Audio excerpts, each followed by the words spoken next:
매일 아침 말씀 2024년 3월 22일 금요일 아침입니다. 오늘 우리에게 주시는 하나님의 말씀은 시편 59편입니다. 오직 하나님만이 왕이십니다 라는 제목으로 함께 말씀의 은혜 나누도록 하겠습니다. 오늘 말씀의 핵심 구절은 8절부터 10절까지의 말씀입니다. 여호와여, 주께서 그들을 비웃으시며 모든 나라들을 조롱하시리이다. 하나님은 나의 요새이시니 그의 힘으로 말미암아 내가 주를 바라리이다. 나의 하나님이 그의 인자하심으로 나를 영접하시며 하나님이 나의 원수가 보응하는 것을 내게 보게 하시리이다. 아멘. 시편 59편은 탄원식 가운데 하나입니다.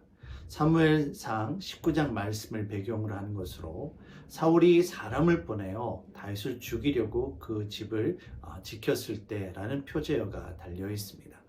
다윗의 인기가 점점 높아지자 다윗을 경쟁 상대로 여겼던 사울이 그를 죽이려 자객들을 보냅니다. 하지만 사울의 딸 미갈이 사울을 속이고 다윗을 도망치게 합니다. 그리고 이때부터 다윗의 도망자 생활이 시작됩니다. 다윗은 자신이 죄가 없음에도 불구하고 사울이 자신을 죽이려 한다고 하나님 앞에 고발하며 사울과 같은 악인의 손에서 자신을 구원하여 주실 여호와 하나님의 은혜를 간구하고 있습니다. 다윗은 하나님 앞에 나는 아무런 죄와 어떤 허물이 없다라고 선언을 하고 있습니다. 여러분, 다윗이 하나님 앞에서 스스로 아무런 죄가 없다라고 어떻게 이처럼 당당하게 말할 수 있었을까요? 다윗에게 정말 아무런 흠과 어떤 허물이 없었기 때문이 결코 아닙니다. 다윗에게도 분명 허물이 있었습니다. 하지만 그럼에도 불구하고 다윗이 하나님 앞에서 의로울 수 있었던 것은 스스로가 왕이 되어서 스스로가 주인이 되는 삶을 사는 것이 아니라 오직 여호와 하나님만이 왕이심을 인정하며 하나님의 편에 서서 하나님의 뜻 가운데 살아가고 있었기 때문입니다. 하나님의 편에 선 다윗이었기에 하나님 앞에서 의로울 수 있었던 것입니다. 처음에는 악인들의 손에서 자신을 구원해달라고 간구하던 다윗이지만 11절 이하에서 그의 마음이 조금씩 바뀌기 시작합니다.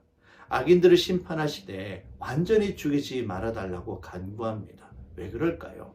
바로 백성들이 그들이 심판받는 모습을 통해 오직 여호와 하나님이 왕이심을 잊지 않고 깨닫기 위해서 그렇게 해달라고 간구하고 있는 것입니다. 다윗은 지금 개인의 복수로 끝나는 것이 아니라 이 일을 통해 오직 여호와 하나님만이 온 세상 가운데 왕이시며 통치자이심을 온 세상이 알기를 원하고 있는 것입니다. 오늘날 우리들의 인생 가운데 오직 하나님만이 주인 되어주심을 우리가 잊어버리면 우리 또한 얼마든지 사울 왕처럼 자기 스스로가 왕이 되어 죄악을 범할 수 있음을 우리는 잊지 말아야만 합니다. 오직 여호와 하나님만을 왕으로 섬기며 주의 뜻 가운데 살아가는 저와 여러분들이 되시기를 주님의 이름으로 축원합니다. 사랑의 주님, 다윗은 오직 주님만을 왕으로 섬기며 주의 뜻 가운데 살아갔던 인물입니다. 그를 향하신 하나님의 보호와 인도하심이 가득함을 오늘 말씀을 통해 깨닫게 되어집니다. 이 땅을 살아가면서 사람을 왕으로 삼는 것이 아니라 내가 주인 되는 그런 인생을 사는 것이 아니라 오직 하나님만이 나의 인생의 주인 되심을 고백하며 주의 뜻 가운데 살아갈 수 있도록 주님 인도하여 주시옵소서. 감사드리며 예수님의 이름으로 기도합니다. 아멘.